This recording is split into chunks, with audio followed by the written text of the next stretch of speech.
skills should they know, and how once they get started should they progress in their skill development? Mhm, mhm. Well, This video may not be for you, but for those who want help with either like the lingo or other ways to get started in the industry, Darnell is going to give us his story. At the end of this video, you'll learn options on how to get some field experience so that you can learn the lingo and start to speak to what you see and heard. Today we have with us Darnell Johnson. He's been in the insurance industry for quite some time, and we're going to just dig into what he does, how he does it, and hopefully he'll leave you all with a few tips to make sure that you guys can do it like he's doing it. Okay, so stay tuned. Darnell, tell us a little bit about yourself. actually, thanks for having me, first of all. Thanks for having me. Um, I'm a Rutgers University graduate many, many moons ago, actually 1997, year class of 1997. Um, actually, I went to Rutgers to be in law enforcement. I wanted to go to the state trooper, then progress to FBI. That never materialized. Um, while waiting for a job, I went to the student center and a brokerage firm gave me a job. So that was my introduction into the finance industry. I got Series 7's license, 632404, and worked in that industry. Um, a company that I ended up with, which eventually merged into TD Ameritrade. I was able to cash out some stocks and got into real estate, which gave me the entrepreneurial background, which I'll merge into my adjuster career working as a 1099. But that gave me my first entrepreneurial skills doing real estate. I eventually bought two franchises, one in the Reader's Water Ice brand and the other in edible arrangements. So once again, that helped build and sharpen my skills as an entrepreneur. Um, Fast forward, a friend of mine was deployed to work Katrina down in New Orleans, and his uncle was a 30-year vet in the industry. He did very well. Came back to New Jersey after working there about 6 months.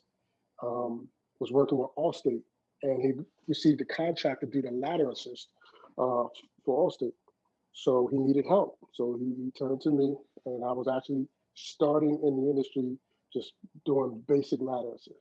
But at the same time, I'm working side by side with staff adjusters, sometimes IA adjusters. So I started to realize what they were doing. Um, I liked the job, the independence.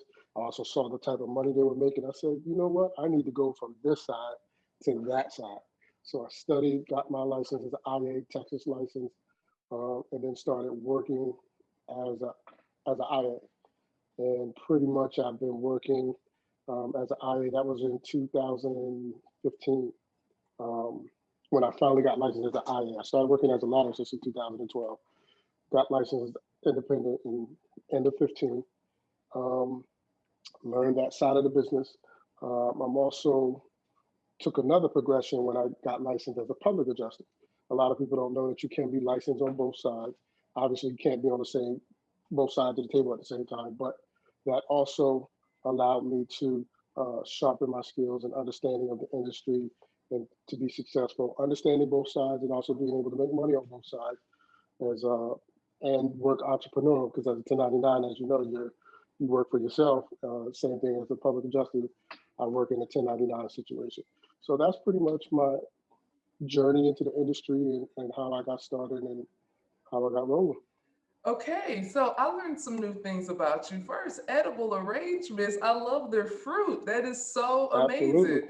That is Absolutely. wow. Do you still own that franchise? No, I divest out of both of those franchises. Actually sold to two friends of mine who actually still own both stores here in New Jersey. But yeah, Dang, okay, cool, cool. And then so your friend was working Katrina, that was '05, and then okay. you help him ladder assist, or you kind of were still doing your other entrepreneur avenues, I, s- and then you mhm. went into ladder assisting? I still had the businesses at that time. Okay. Um, Actually, I had sold out of the edible. And Rita's Water Ice is a seasonal business. We close, this is a frozen dessert Uh, industry. So we closed during the winter months. So when he finally came back, I helped him out a little bit, as he needed it because his volume was so much with Allstate. And then once, it really picked up and he became a vendor with Allstate, that's when I think it was about 12 where I actually kind of started. I eventually sold the readers and then started working with him pretty much full time as a ladder assist and just gotcha. learning the business. But prior to that, I was just kind of helping him out, here and there as he needed it. And, seeing the industry, learning it and like, you know what, I could do this. And seeing guys come to Jersey and make $100,000 in 6 months. Like that piqued my interest. I'm like, okay. So this really is something that can work here. And Hurricane Sandy hit, and that was another time where I was running ladder assists working next to adjusters, going from claim to claim, sometimes five, six, seven in a day, and that really helped develop my skill and pique my interest to continue on in the journey. Gotcha. And by the way, everybody, Darnell lives in the New Jersey or the state of New Jersey, South Jersey, right? Yeah, South Jersey, Central South Jersey area. Okay, gotcha. And Jersey is one of the most awkward shaped states ever. That's okay, cool. So we cover how you started, what you do now. What advice would you give somebody who is just knows about the industry? They know they have to get their license, but not even necessarily how to get work. But what advice would you give somebody who is just knows about the industry? They know they have to get their license, but not even necessarily how to get work, but what skills should they know, and how, once they get started, should they progress in their skill development? Mhm, mhm.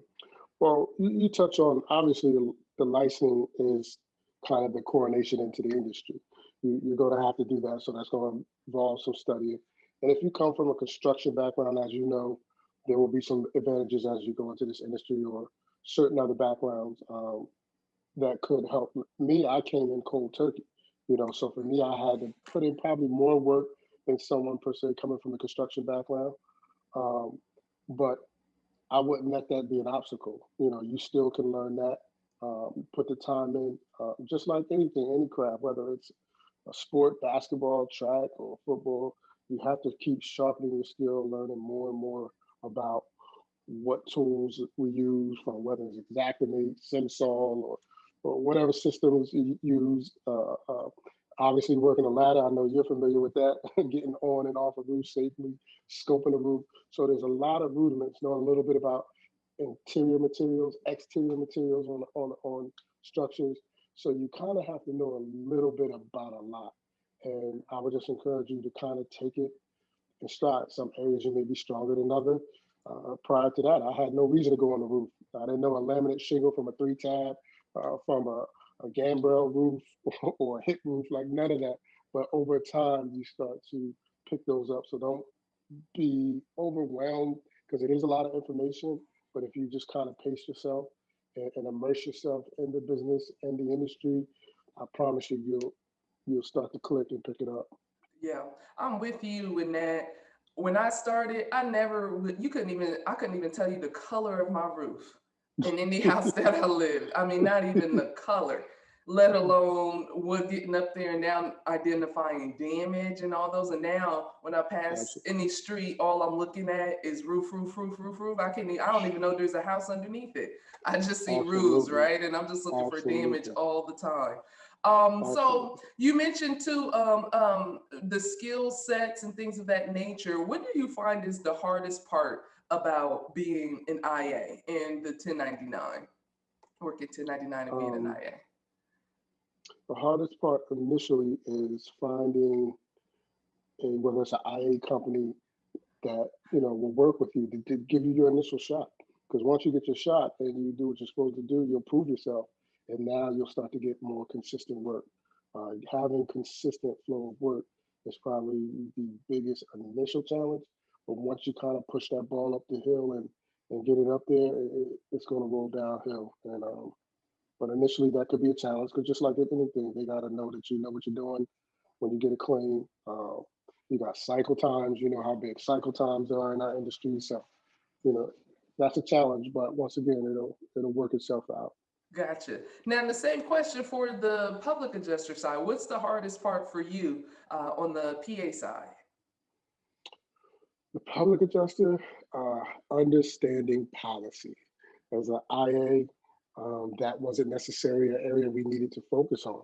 You know, you came in, you scoped the job, sketched it, estimated, turned it in, and kind of got paid and moved on to the next, not knowing that there could be much more to the life of that claim on the other side, whether the customer is satisfied, what damages were missed, and they felt like they were underpaid in most cases, as we know. So understanding policy and how that policy relates to covered damages and covered losses, and really understanding that, and how the insured is supposed to be compensated, not what the insurance company wants to compensate you or their practice, or it's not our procedure.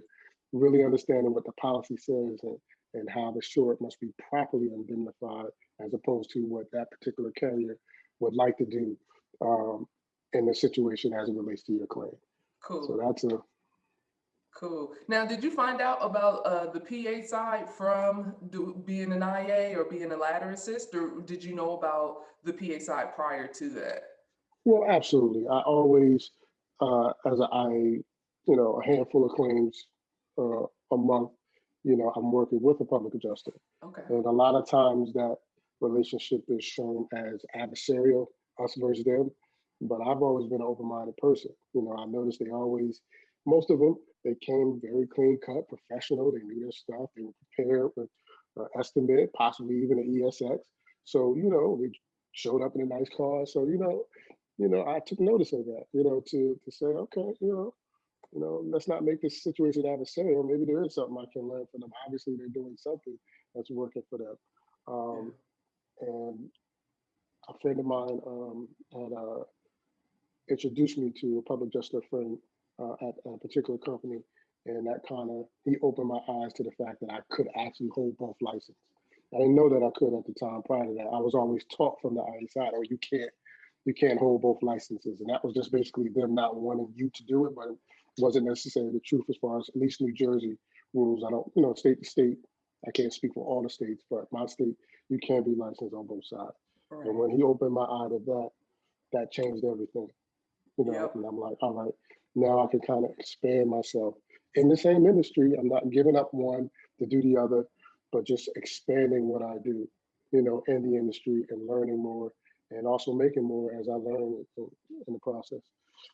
Yeah, absolutely. That's for me. I knew about that side first, but the public adjuster side, I got more opportunities in the beginning, and then when I would leave a deployment, then the PA side would still be there. Sometimes I'd be excited to go back home because you work in those Right. second wells, and then you're like, boy, I can't Mhm. wait to go back home and just own my own schedule, own my own time on this other Mhm. side too. So that part is also nice. And then Exactimate was something that I was able to pick up more training on, being a Mhm. PA. And I know I was studying for my certification, my level one. A lot of my audience always say, okay, I'm gonna get level one and level two. But what I find out is most people in the industry don't really have those Mhm. certifications. Are you working on yours? Do you have them? I'm close to doing the level one. Cool. I have my IICRC certifications, fire and water, and level one I would probably say within the next 30 days or so. Ooh, what Um, did you learn in that water restoration class? That was a big mind opener to me. Did you learn anything since you had been in the industry for a while before you took it? it just kind of drilled down on what I knew. Um, for the public adjuster side, um, because water claims are, probably the most prevalent, with the wood floors, that area, understanding, that process and how to diagnose water damage and not stuff that you walk past, probably hundreds of times and left money on the table in situations. So really just understanding that process and how it works, that was pretty eye opening. And same thing with the fire as well. Okay. You know, a building doesn't have to be burned down for it to have tons of fire-related damage. You know, when you factor in that smoke, as Yeah. you know, it's a big opportunity. Still Yep. making. Yep. I had a fire from Thursday. This past Thursday actually took place that we signed. And Nice, nice. one, Congrats. thank you, thank you. Two of the rooms really weren't touched by the actual fire itself, but the Hmm. upstairs master, you can start to see the water drips Hmm. on the walls from the overspray. But then when you go in the closet, the master closet and bathroom, it had no ventilation to it at all. I mean, Hmm. it's like it's on your clothes just after a few minutes. Hmm. And so yeah, definitely, but downstairs didn't get touched, but it's once it sits there and once the fire happens, the smoke and the couches and all of that, it's never going to come out. And Absolutely. so, that's real crazy. But, water is something that I definitely, for me, the water restoration class definitely just added to my opportunity to earn, because now I'm looking for water. I had a claim where the bathroom upstairs hit the counters in the kitchen below. The IA went out there before me, and so then we had to meet again. And I opened up the cabinets, like, you didn't see this damage? It was like, oh no, like Hmm. you didn't Hmm. check, like at No, all. no, You just had to no, open it up. The water hit the countertop, hit the cabinets below, and the hardwood floors. So that's no. what kind of made me think of that there for what you can do. But yeah, and also too, just for everybody, it does depend on what state you live in. If you're able to hold both licenses, I know Florida Absolutely. does not let you, Kentucky does not let you, Ohio does not let you, and Okay. Texas does not let you. So Mm. we have to kind of check on the other states, state by Absolutely. state. But Absolutely. yeah, but if you do have the opportunity, it doesn't make sense not to try to get both in, because you're independent, you're 1099. Nobody can really constrict you, and there's some additional sources of income on the PA side that you may Mm. not find on the IA side. So we got just a few minutes left. So we did the advice, Yes. how you got started, when you started, and things of that nature. Do you still get out to deployments? I know you're a dad and you have a family, and do you still get out to deployments? The last was Irma in Orlando. I was deployed to the Orlando area. Okay, And okay. obviously, I still love deployments, for a lot of reasons. Want to travel. Yes, you're ready to get home, but initially you like to travel, and the amount of money that you can make in that time frame doesn't hurt Sure. as well. So, Right, right, right. Yeah. How long were you out in Irma at that time? I was down there about 45 days before I Okay, came back. Yeah, okay. so I was Gotcha. able to get it in really good for 45 days. Gotcha. I met some IAs, they were here in Georgia for almost a year. I know one guy from Mm, Texas was here. He was here for almost a year, he said. And, it's tough because you don't get a lot of opportunities to get back home to your family. And they do mm, disperse IAs, like the ones in mhm, Georgia, maybe probably didn't work as much as the IAs from Texas. I started to actually pick that up over the last maybe 8 months, where I'm like, wait, why are they sending people from Georgia to Texas? And then I mean people from Texas in Georgia. So I'm realizing that they want you to be there just working, not having the mm. opportunity to, live and do your regular routine, because they want you working those claims, which is good because, like you said, you do have those time frames and circles and things of that nature. So Absolutely, absolutely. so we can definitely wrap this up, because I went through all my questions. This was fantastic. Thank you so much. I would just say, just leave us with one more piece of advice. If if somebody's brand new, or even if somebody wants to transition and maybe get both licenses. Right. I would definitely take a look at both before you kind of zero in. And if in the process you like working as an IA, as opposed to the public adjuster side, then go with the area that you're more passionate with. If you like me in Jersey and you want to keep uh, all your opportunities open and to be able to grow and learn more, do both. Definitely do both, because you and I also trained together with the public adjustment firm, and you know how much we learned. I mean, it just opened your eyes. Like I said, learning policy, um, how to write claims differently in the way that you would write it as an IA. it's definitely a different skill set. It's definitely a different mindset. As an IA, you have guidelines that kind of control how you scope, sketch, and estimate a claim and how you handle it. Whereas you got to kind of flip that on the public adjuster side. So I like them both. I love them both. But do your homework, on what area that you prefer. And if you can do both, do both. And if not, then zero on the one that best fits you. All right, fantastic. Again, everybody, we were talking to Darnell Johnson. He is been in the industry since 2012 and was doing a little bit of ladder assist before that. So we appreciate his time. Leave a comment below if you like this, and we'll see you on the next one. Stay tuned. All right. Okay, wait a minute. Who told you that you don't have experience? I know those videos have me with some old headphones. Don't mind that. I'm gonna still let you. What are we gonna do with me, right?